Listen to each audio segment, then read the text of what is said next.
ఈనాటి ప్రజాప్రభుత్వం మంచి సంకల్పంతో పాలన అందిస్తా ఉంది కాబట్టి ఇవాళ ఋతుపవనాలు కూడా మనం ఆశించిన దానికంటే ముందే రాష్ట్రంలో ప్రవేశించి చల్లగా వర్షాలు పడతా ఉన్నాయి. పాడి పంటలు సుభిక్షంగా ఉండేటట్టు ముందుకు పోతా ఉంది.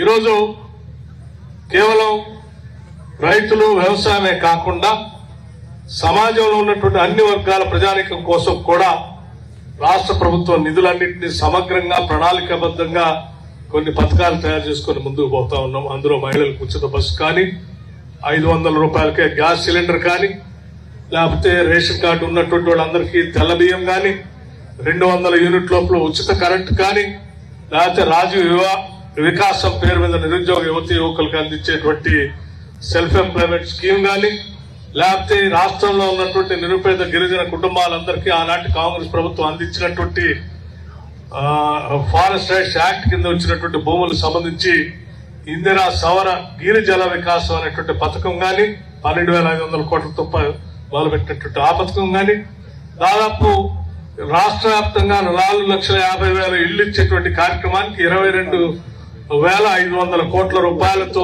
ఈరోజు ఇందిరమ్మ ఇళ్లకన్నిటి కూడా రాష్ట్ర వ్యాప్తంగా మనం శాంక్షన్ చేసుకుంటూ ముందుకు పోతా ఉన్నాం.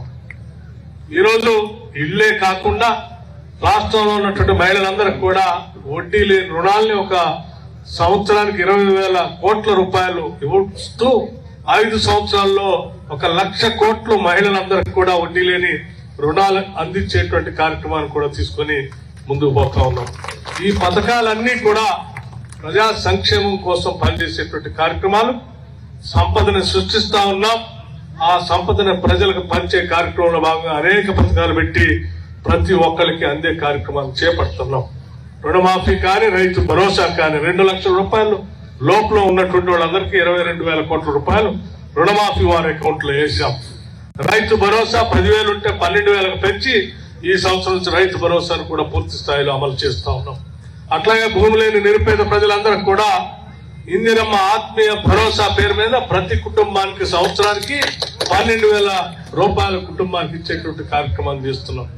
పేదలను కూడా దృష్టిలో పెట్టుకొని చేసేటువంటి ఈ కార్యక్రమం, ఇవన్నీ కూడా చల్లగా మంచి పనులు కాబట్టి ప్రజలందరికీ ఉపయోగపడే కాబట్టి ఈ యోగానంద లక్ష్మీనరసింహ స్వామి వారు కూడా రాష్ట్ర ప్రభుత్వానికి మంచి ఆశీస్సులు అందించాలని చెప్పి ఈరోజు మీ అందరి సమక్షంలో భగవంతుడు కోరుకోవడం జరిగింది.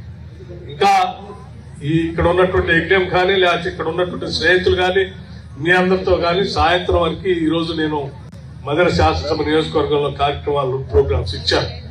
కానీ అనుకోకుండా ఇక్కడికి వచ్చిన తర్వాతనే నాకు హైదరాబాద్ నుంచి అర్జెంట్ గా హైదరాబాద్ రావాల్సిందిగా ఓ సమాచారం వచ్చింది. రావడానికి సమయం సరిపోవట్లేదు కాబట్టి హెలికాప్టర్ కూడా పంపించి ఖమ్మం వెయిట్ చేస్తా ఉన్నారు. అందుకోసం మీరు అన్నిదా భావించొద్దని చెప్తూ నేను తొందరగా హైదరాబాద్ అతి ముఖ్యమైనటువంటి ప్రభుత్వ కార్యక్రమం అంటే ప్రజల సంక్షేమం కోసం పనికొచ్చే కార్యక్రమాలని ముఖ్యమంత్రి గారు అర్జెంట్ గా రమ్మని చెప్పారా, కొన్ని సమీక్ష చేసేది ఉందని చెప్పి మీరు అన్నిదా భావించొద్దని చెప్పి